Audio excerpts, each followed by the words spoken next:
5장 1절에서 11절 말씀입니다.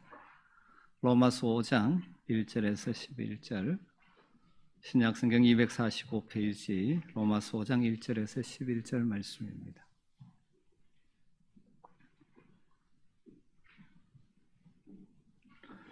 말씀을 한 절씩 교독하겠습니다. 그러므로 우리가 믿음으로 의롭다 하심을 받았으니 우리 주 예수 그리스도로 말미암아 하나님과 화평을 누리자.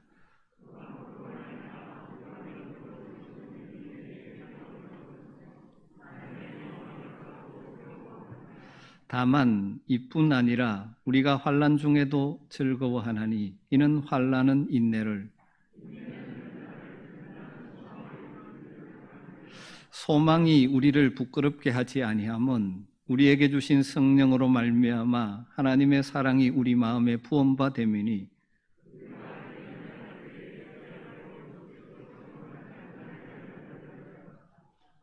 의인을 위하여 죽는 자가 쉽지 않고 선인을 위하여 용감히 죽는 자가 혹 있거니와,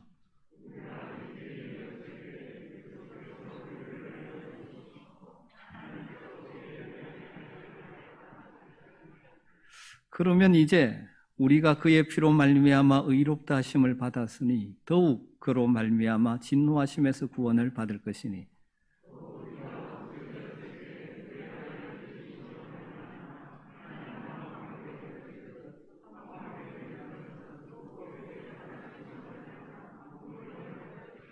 같이 읽습니다. 그뿐 아니라 이제 우리로 화목하게 하신 우리 주 예수 그리스도로 말미암아 하나님 안에서 또한 즐거워하느니라. 아멘. 구약 성경에서 하나님의 백성들의 복된 삶을 묘사할 때 사용되는 비유 가운데 하나가 시냇가에 심겨진 나무라는 비유입니다. 그럼 시냇가에 심겨진 나무, 이 비유에서 발견할 수 있는 진리가 무엇입니까? 시냇가에 심겨진 나무가 다른 나무와 다름을 나타낼 때가 언제입니까? 가뭄의 때죠. 우리나라는 늘 푸르니까 이것이 늘 실감이 나지만, 혹시 이스라엘 성지를 갔다 오신 분이나 영상으로 보신 분들은 아시겠지만 그 땅은 건기와 우기가 있습니다. 비가 오는 우기에는 모든 나무들이 푸르지만 건기가 되면 다 마르죠. 그런데 어느 곳에 보면 푸른 나무들이 있습니다. 그곳은 다 어떤 곳입니까? 물가, 시내가 흘러가는 그 뿌리를 받고 있는 것이죠. 여러분, 시내가에 심겨진 나무날은 그림은 가뭄의 시절에도 푸르고 청청하고 열매를 맺는다는 것이죠. 왜 그럴 수가 있습니까? 그 뿌리가 물 깊은 근원과 연결되어 있기 때문이죠. 여러분, 이 땅에서 하나님의 백성으로 살아가는 우리의 삶은 시냇가에 심겨진 나무와 같은 삶이라는 말씀입니다. 우리 그리스도인들도 이 땅을 살아가면서 여러 가지 가뭄, 다르게 말하면 환난과 어려운 난관을 겪으면서 살아갈 수밖에 없죠. 이 땅의 모든 사람이 겪는 어려움과 환난에서 예외가 될 수가 없습니다. 똑같은 어려움을 겪게 되어 있습니다. 원래 우리는 특별히 전 세계적으로 코로나19라는 감염병으로 인해서 여러 가지 어려움과 고통을 경험하고 있습니다. 우리가 하나님의 자녀이기 때문에 이런 어려움에부터 면제되는 것 아닙니다. 우리 역시 어려움 속에 살아갈 수밖에 없습니다. 그뿐만 아니라 우리가 이 땅을, 타락한 가치관이 있는 이 땅에서 믿음의 방식으로 살려고 하기 때문에 당하는 어려움과 환난도 있습니다. 헌신과 희생도 따라오는 것이죠. 그러나 우리 그리스도인들은 그 가뭄의 때, 어려움과 환난의 때, 그것으로 인해서 낙심하거나 주저앉아 있을 존재가 아닙니다. 어떤 상황 속에서도 소망 가운데 즐거워하며 살 수 있는 것이 하늘 백성이라는 것이죠. 그래서 그리스도인의 특징 중에 하나가 바로 어떤 상황 속에서도 소망을 품고 하늘의 즐거움을 맛보며 사는 것입니다. 저는 우리 아멘교회 모든 성도들이 그런 복을 누리기를 간절히 소망합니다. 로마서 5장에서 믿음으로 의롭다함을 받아 하나님의 자녀되고 백성된 성도의 삶에 대해서 말씀하고 있죠. 지난주에는 믿음으로 의롭다함을 받은 우리들이 누리는 세 가지 은혜, 복에 대해서 말씀을 드렸습니다. 우리는 예수 그리스도로 말미암아 하나님과 화평을 누리고 있습니다. 하나님과 우리의 관계는 화평의 관계입니다. 그렇기 때문에 하나님의 은혜의 보좌 앞에 담대히 들어가서 그분을 아빠 아버지라 부르며 친밀하게 교제를 누리며 살아갈 수가 있습니다. 그리고 하나님의 영광의 소망이 있기 때문에, 장차 우리가 그 영광에 이를 것이라는 소망이 있기 때문에 소망 가운데 즐거워하는 것이죠. 여러분, 이런 믿음으로 의롭다함을 받은 성도들이 누리는 이 복은 현실과 동떨어진 것이 아닙니다. 실제적인 삶에서 이것이 우리에게 능력으로 역사하는 것이죠. 그것이 드러나는 때가 무엇입니까? 어떻게 보면 평탄한 때는 우리가 하나님을 알지 못하는 소망이 없는 자들과 별반 차이 없는 것 같지만, 특별히 어려움의 때에 우리가 드러나게 되어 있는 것이죠. 그래서 오늘 말씀은 이렇게 3절에 시작합니다. 다만 이뿐 아니라 우리는 환난 중에도 즐거워하나니. 이것이 의롭다함을 받은, 믿음으로 의롭다함을 받아 하나님의 자녀로서 이 땅을 살아가는 성도들의 삶의 너무나 소중한 특징인 것입니다. 환난을 만나도 즐거워하는 것이죠. 이는 환난은 인내를, 인내는 연단을, 연단은 소망을 이루는 줄 알미로다. 여러분, 운동선수가 제대로 된 운동선수라면 좋은 경기를 하기 위해서 강도 높은 훈련을 하게 되어 있습니다. 겨울에 동계훈련을 어떻게 했느냐가 이 좌우하는 경우가 많죠. 그래서 소위 어떨 때는 지옥훈련이라는 것을 하기도 합니다. 다르게 말하면 지옥과 같은 상황을 견디고 훈련하는 것이죠. 이런 훈련을 과정을 보면 정말 힘들고 고통스럽습니다. 그러나 훈련을 하면서 그 고통 때문에 슬퍼하고 낙심에 빠지지 않죠. 왜 그렇습니까? 이 훈련의 과정은 결국 자신에게 큰 유익을 가져온다는 것을 알기 때문입니다. 믿음으로 의롭다함을 받은 성도들이 이 땅을 살아가면서 당하는 여러 가지 환난을 경험하지만, 우리는 그런 어려움을 당해도 오히려 잠시 근심할 수는 있지만 그것을 뛰어넘어 즐거워할 수가 있는 것입니다. 왜? 그것은 그 환난과 고통, 어려움이 우리에게 주는 유익이 있다는 것을 알기 때문이죠. 다르게 말하면 성도는 환난이 가져다 주는 유익을 아는 자다, 그렇게 말할 수 있습니다. 오늘 말씀을 보면 그것이 분명하게 드러나고 있지 않습니까? 3절, 다만 이뿐 아니라 우리가 환난 중에도 즐거워하나니, 이는, 그 이유는 쭉 가서 마지막 알미로다. 왜 우리가 환난 중에 즐거워하느냐? 이것들을 알기 때문이다. 그럼 이 말씀은 환난 당하기를 즐기라는 뜻이 아닙니다. 일부러 환난의 자리, 고난의 자리 가야 될 필요는 전혀 없습니다. 중세 금욕주의자들처럼 스스로를 괴롭히며 살 이유가 우리에게 전혀 없습니다. 하나님께서 우리에게 형통함을 주실 때 그것을 누리며 찬송하며 살아야 합니다. 그러나 때로는 어려움과 환난이 다가왔을 때 그 환난 때문에 낙심하지 말고 오히려 즐거워하라는 것입니다.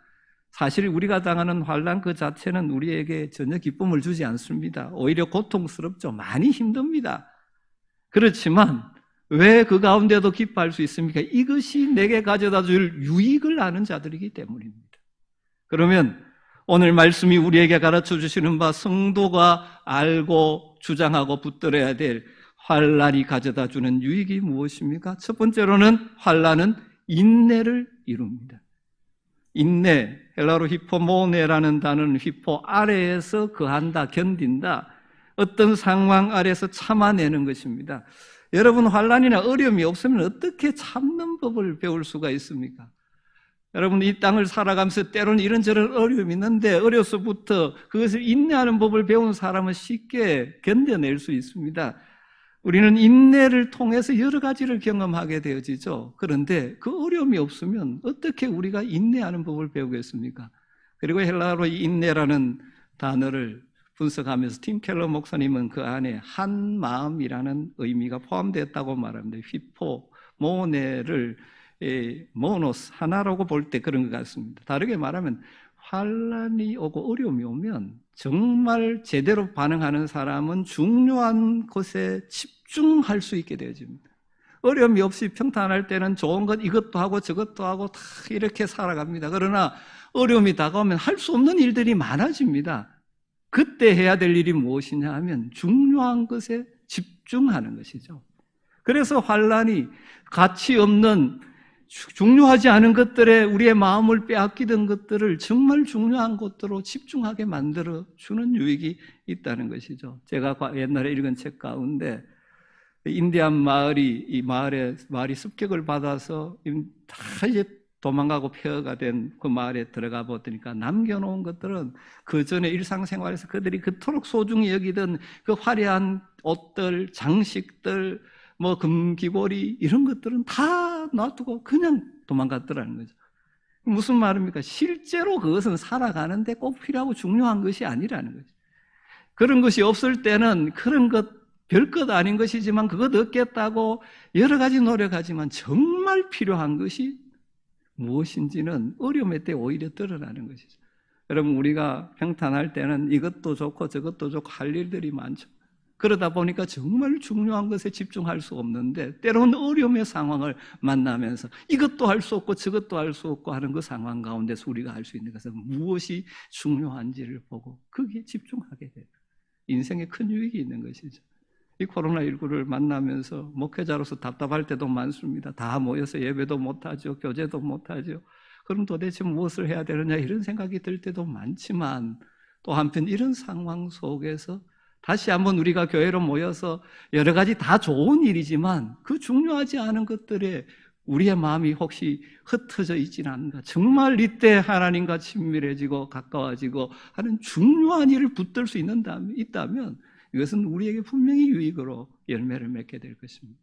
그런 은혜가 여러분에게 있게 되기를 주님으로 축복합니다. 두 번째, 인내는 연단을 이룬다고 말합니다. 연단이란 단어는 시험을 거쳤다 하는 의미죠. 이런저런 경험을 하면서 흔들리지 않는 확신을 가지게 되는 것입니다. 그냥 그렇게 생각했던 것이 그 어려움을 거치면서 확신하게 되는 것이죠. 영어 성경 NRSV라는 성경을 보면 연단을 캐릭터라고 번역을 합니다. 인격이라고 번역을 해놓았습니다. 더 정확하게 말하면 우리의 인격이 시험을 받아 테스트를 받아서 입증된 상태가 된다는 것이죠.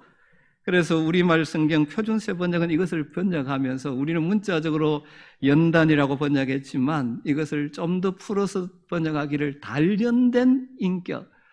그러니까 환난은 인내를 이루는데 그 인내를 잘 이루게 되면 우리 속에 단련된 인격이 남게 된다는 것입니다. 저는 잘된 번역이라고 생각합니다. 우리가 당한 어려움과 환난을 잘 참아내고 바르게 반응하면 우리가 인내를 잘하게 되면 우리의 인격이 연단을 받아서 정금과 같이 빛난 인격이 된다는 것이죠. 은을 재련하는 전문가는 은을 재련할 때 정확한 시간에 은을 용광로에서 끄집어내야 된다고 합니다. 만일 너무 일찍 끄집어내면 은이 제대로 정화되지 않고 불순물이 남아있어서 이 빛을 다 드러내지 않고 반대로 너무 늦게 끄집어낼 경우에는 과일로 인하여 이 흠집, 좋지 못한 부분이 생긴다는 것입니다. 여러분, 그런데 성경은 하나님을 재련가로 묘사할 때가 있습니다. 우리 하나님은 탁월한 재련가십니다. 고난의 위기가 닥칠 때 우리는 하나님 우리를 빨리 이 상황에서 구해 주십시오 하고 하나님께 부르짖습니다. 그런데 이상하게도 하나님께서 우리를 즉시 거기에서 구해주지 않으실 때도 참 많습니다. 왜 그렇습니까? 하나님께서 우리의 기도에 무관심했으겠습니까? 우리의 기도를 듣지 않기 때문이겠습니까? 그렇지 않습니다. 우리가 그런 시련의 용광로 속에 있을 때 하나님 분명히 우리를 지켜보고 계십니다. 그런데 하나님은 우리를 단순히 용광로 속에서 즉시 끄집어내시는 구조원이 아니십니다. 오히려 하나님이 하시는 일은 우리를 정련하시고 연단하시는 일이죠. 은을 재련하는 사람이 은에 담긴 불순물을 제거하는 사명을 가졌듯이 하나님은 우리를 좀 더 훌륭한 그리스도인으로 연단시키시는 데 관심이 많으신 분이십니다. 그러므로 하나님 우리가 시련의 용광로 속에 빠질 때 절대 빨리 끄집어내시지도 않으시고 그렇다고 해서 늦게 건져내시지도 않으십니다. 가장 알맞은 시간에 우리의 모든 불순물들이 빠져나가며 하나님의 형상이 우리 속에 환히 비춰지는 정금과 같은 수능과 같은 깨끗한 단련된 인격으로 만들어 가시기를 원하신다는 사실입니다. 사랑하는 성도 여러분, 때로는 어려움을 당하고 환난을 당하고 힘든 상황에 처했을 때 이 진리를 알고 살아가시면 좋겠습니다.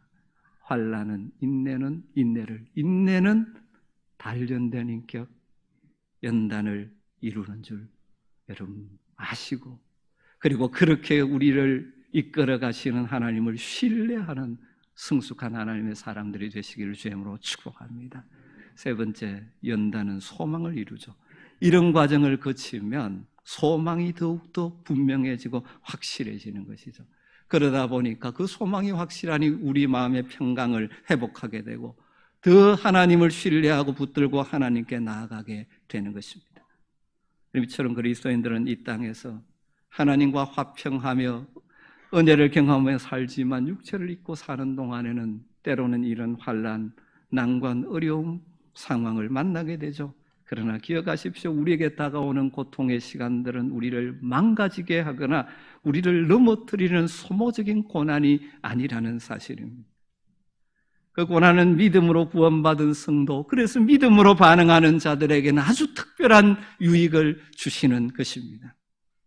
여러분 한번 생각해 보십시오. 우리가 소망하는 마지막은 무엇입니까? 영원한 하나님의 나라에서 주님과 함께하는 것인데, 하나님 나라 천국 백성의 자질이 무엇이겠습니까?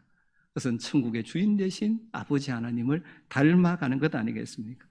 자녀가 그 아버지를 닮듯이 천국에 들어갈 자들은 점점 아버지 하나님을 닮아가는 것이죠. 그렇기 때문에 성도는 바로 이런 환난을 통해서 인내하면서 이 세상의 겁대기들을 벗어내고 점점 하나님의 인격을 반영하는 변화를 경험해야 되는 것이죠. 그런데 우리가 잘 알다시피 모든 사람이 이런 유익을 누리는 것은 아닙니다. 어떤 사람은 환난 때문에 폐인이 되어버립니다.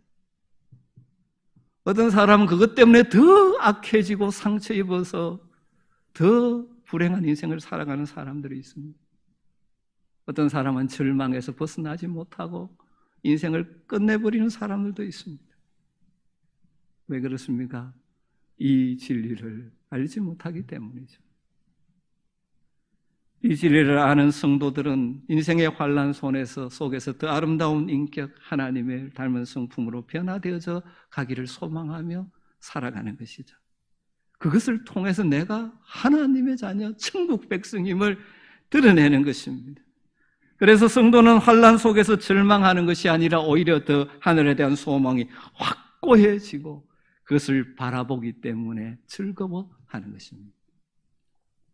그러므로 여러분 열심히 신앙생활하는 가운데 여러분 삶의 고난이 찾아왔다면 즐거워하시기를 주님으로 축복합니다. 이 고난을 통해서 나를 더 하나님을 닮은 인격으로 빚어주실 것입니다. 그동안 큰 어려움이 없다 보니 내가 원하는 대로 내 생각대로 내 방식대로 살아오면서 갖추지 못했던 인내심을 배우게도 하시고 또 그 과정 속에서 내 속에 들어와 있는 세속적인 욕심들을 버리게도 하시고 또 이 세상의 헛된 즐거움에 물든 내 자신을 발견하게 하시고 하나님이 아니라 돈이나 다른 것을 우상으로 삼고 살아왔던 내 모습을 직면하게 하시고 다시 하나님만을 순수하게 의지하는 믿음의 사람으로 빚어가시는 것이죠. 그렇게 함으로 환난 당하는 것이 우리가 선택받은 하나님의 자녀임을 드러내주는 과정이 되는 것입니다. 여러분 예수를 믿는다고는 하는데 모든 것이 잘 되어서 예수 믿기 전에 고집, 거만한 쾌락적인 삶의 태도, 욕심 이런 것들을 전혀 버릴 줄 모른다면 어쩌면 택함 받은 사람이 아닐 가능성도 있죠. 하나님이 사랑하는 아들에게는 훈련의 과정을 거치게 하시는 것입니다. 여러분 정말 생각 있는 아버지가 기업가라면 자녀에게 기업을 물려주기 위해서 그 훈련의 과정을 거치지 않고 던져주는 것은 오히려 그 아들의 인생의 복이 아니라 저주가 될 수밖에 없는 것 아시지 않습니까? 사랑하는 성도 여러분, 우리에게 환난이 오더라도 이 진리를 알기 때문에 소망 가운데 기쁨을 맛보며 살 수 있는 성숙한 하나님의 사람들이 되시기를 주님으로 축복합니다. 왜냐하면 환난은 인내를, 인내는 연단을, 연단은 소망을 이루기 때문입니다. 그런데 이 소망은 결코 우리를 실망시키지 않는 소망입니다. 그래서 5절에 이렇게 말하죠. 소망이 우리를 부끄럽게 하지 아니하면 우리에게 주신 성령으로 말미암아 하나님의 사랑이 우리 마음에 부음바 됨이니. 소망이 우리를 부끄럽게 하지 아니하면, 이 소망, 이것은 결코 우리를 부끄럽게 하지 않는다는 것입니다. 환난을 잘 인내하고 단련된 인격을 가지고 확실한 소망을 가지게 되는데, 이 소망은 결코 헛된 소망이 아니라는 것입니다. 반드시 이루어질 확실한 소망이라는 것이죠. 이 영광의 소망은 단순히 그렇게 됐으면 좋겠다 하는 바람의 정도가 아니라 반드시 이루어질 확실한 소망입니다. 그 이유를 오늘 말씀에서는 독특하고 특별한 하나님의 사랑, 우리를 향하신 무한하시고 변함없으신 하나님의 사랑에 이 소망이 뿌리를 두고 있기 때문이라고 설명해 가고 있습니다. 이 소망이 확실한 이유는 우리를 사랑하시는 하나님의 사랑이 너무나 크기 때문입니다. 그리고 그 사랑에 대한 확신은 성령을 통하여 우리의 마음속에 부어진다고 말하죠. 5절을 다시 한번 보십시오. 소망이 우리를 부끄럽게 하지 아니하면 우리에게 주신 성령으로 말미암아 하나님의 사랑이 우리 마음에 부은 바 됨이니. 이 소망이 결코 우리를 실망시키지 않고 확실한 이유는 우리 안에 계신 성령으로 말미암아 하나님의 사랑이 우리 마음에 부어지고 있기 때문이라고 말합니다. 우리 그리스도인들은 하나님이 나를 사랑하신다는 이 하나님의 사랑을 내적으로 경험하게 되죠. 그런데 이건 바로 성령으로 말미암아 우리에게 주어지는 것이라는 것이죠. 성령께서, 우리 안에 가시는 성령께서 부드럽지만 강력하게 하나님이 우리를 얼마나 사랑하시는지를 깨닫게 해 주시고 경험하게 해 주시는 것이죠. 이런 내적인 하나님의 사랑에 대한 경험이 강하면 강할수록 우리의 확신과 소망과 능력은 점점 더 커져가게 되어 있는 것입니다. 그러면서 뒤이어서 우리에게 부어주시는 하나님의 사랑이 어떤 사랑인가 꽤 길게 설명을 해주고 있습니다. 저는 두 가지로 정리를 했습니다. 첫 번째로 이 하나님의 사랑, 이 사랑은 예수 그리스도의 십자가의 죽음을 통하여 나타났는데, 그런데 그 사랑은 받을 자격 없는 우리에게 값없이 은혜로 부어진 사랑이라는 것입니다.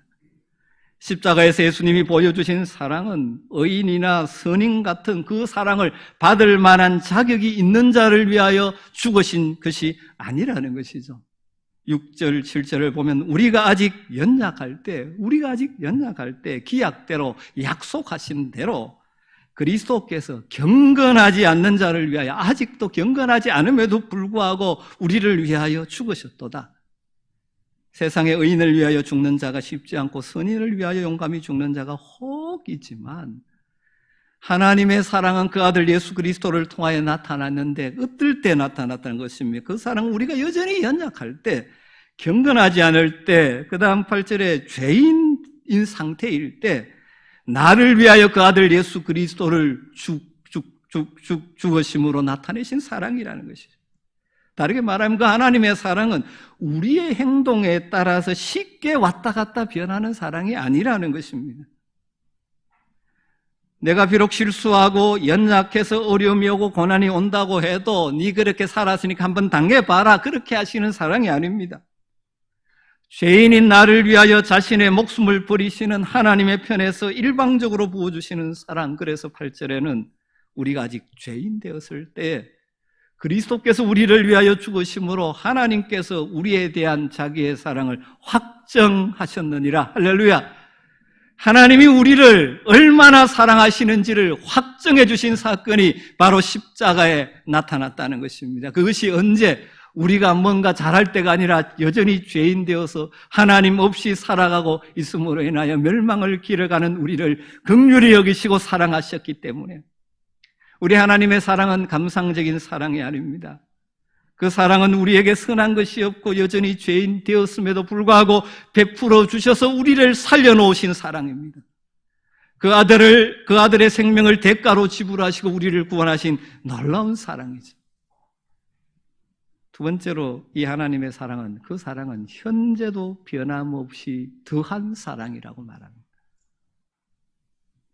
우리 모두가 예수를 믿고 하나님의 자녀가 되었습니다. 비록 지금도 여전히 연약하고 부족한 점도 많고 때로는 죄를 짓고 넘어지기도 하지만 여러분, 그래도 우리가 예수 믿기 전보다는 조금씩 나아지고 있지 않습니까? 그렇지 않다면 한번 자신을 생각해 봐야 됩니다. 만일 하나님께서 우리가 지금보다 더 형편없을 때 아들을 십자가 내주시기까지 우리를 사랑하셨다면 좀 더 나아진 지금 우리를 여전히 사랑하신다는 것이 당연하지 않겠습니까? 예전에는 그렇게 사랑하셨던 하나님이 지금 우리가 조그만 실수를 했다고 해서 실망하시고 등을 돌리시겠습니까? 사탄은 우리 속에 자꾸 이 사랑을 의심하게 만듭니다. 네 모습 꼬라지 봐라. 네가 그래서 사랑받을 수 있겠는가? 그래서 하나님을 의심하는 경우가 있습니다. 여러분, 그것은 우리의 착각이고 오해죠. 하나님이 우리가 죄인 되었을 때 사랑하셨습니다. 그래서 화목된 관계로 자녀 삼아 주셨습니다. 그래서 하나님과 화목된 관계 속에 살기에 힘쓰는 우리를 더욱 사랑하시는 것이죠. 어떤 상황과 형편에서도 결코 이러한 하나님의 사랑을 의심해서는 안 됩니다. 여러분 9절 10절을 한번 보십시오. 그러면 이제 과거에 그렇게 아직 죄인 되었을 때 경건하지 않을 때 우리를 위하여 그 아들을 주시기 위해서 사랑하셨던 그 하나님이 이제 지금 우리가 그의 피로 말미암아 의롭다 하심을 받았으니 우리가 그의 피로 말미암아 의롭다 하심을 받은 자들인데 더욱 그로 말미암아 진노하심의 구원을 받을 것이니 곧 우리가 원수 되었을 때 그 아들의 죽으심으로 말미암아 하나님과 화목하게 되었은즉 화목된 자로서는 더욱 그의 살아나심으로 말미암아 구원을 받을 것이니라. 여러분, 이 구절에서 더욱이라는 단어가 두 번 등장합니다. 더욱 구원을 받을 것이다. 즉 과거에 우리가 죄인 되었을 때 아들을 주심으로 우리를 사랑하셨고 우리를 구원하셨다면 이제 그의 피로 의롭다함을 받은 우리, 그리고 지금은 그 죽으신 주님이 부활하셔서 우리와 그의 영으로 함께하고 있으니 더욱 우리를 사랑하시고 구원하실 것이라는 말이죠. 더욱 구원하신다. 결코 버리지 않으신다. 결코 변하지 않고 우리를 사랑하신다. 그런 의미죠. 여러분, 이 변함없는 하나님의 사랑, 이것이 근거 뿌리를 내리고 있는 우리의 소망이기에 결코 우리의 소망은 부끄러움을 주는 헛된 소망이 아닌 것입니다. 그러면서 11절에 믿음으로 구원받은 성도들을 어떤 상황 속에서도 즐거워하며 살기를 우리에게 요청하고 있습니다. 그뿐 아니라 이제 우리로 화목하게 하신 우리 주 예수 그리스도로 말미암아 하나님 안에서 또한 즐거워하느니라. 사랑하는 성도 여러분, 어려움에 닿았을 때 어려움 안에서 있지 마시고 그 상황을 하나님 안에서 보실 수 있게 되기를 주님으로 축복합니다. 오늘 이 5장에서 반복해서 강조하는 단어가 무엇입니까? 즐거워하느니라. 믿음으로 의롭다함을 받은 우리 성도들은 즐거워하며 살아야 되는 것입니다. 하나님의 영광을 바라보고 2절에 즐거워하느니라, 3절에 다만 이뿐 아니라 우리가 환난 중에도 즐거워하나니, 오늘 마지막 11절에도 우리 주 예수 그리스도로 말미암아 하나님 안에서 또한 즐거워하느니라. 믿음으로 의롭다함을 받았습니다. 할렐루야. 우리는 하나님과 화평한 관계입니다. 하나님 우리를 적대하시는 것이 아니라 우리와 화평한 관계. 그래서 우리는 하나님의 은혜의 보좌 앞에 날마다 나아가서 때를 따라 돕는 은혜를 누리며 살아갑니다. 그리고 확실한 영광의 소망을 바라보면서 우리가 이 땅을 살아가죠. 그렇게 살아가는데 현실 속에는 여러 가지 어려움과 환난과 질병과 문제를 경험하며 살아갑니다. 그러나 그 가운데서도 우리는 즐거워할 수 있습니다. 왜냐하면 이 환난이 결국 나에게 유익을 줄 것을 알기 때문입니다. 어떤 유익을 줍니까? 그 어려움을 인내할 때 우리는 연단된 인격을 갖추며 더욱더 주님을 닮아가는 하늘 백성이 되어지며 그것을 통하여 우리의 소망이 더욱더 확실해지기 때문입니다. 그리고 우리가 가진 이 소망이 헛되지 않은 것은 우리를 향하신 하나님의 사랑이 변함이 없기 때문입니다. 우리가 경건하지 않을 때, 죄인 되었을 때, 연약할 때 그 아들을 주셔서 사랑하신 하나님이 이제 하나님과 화목한 우리들을 더욱 사랑하시는 것이라고 오늘 말씀하고 있지 않습니까?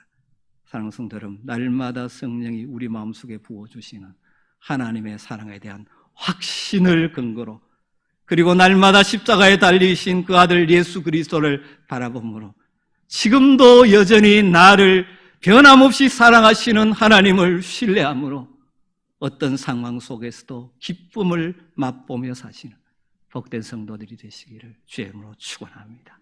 기도하겠습니다.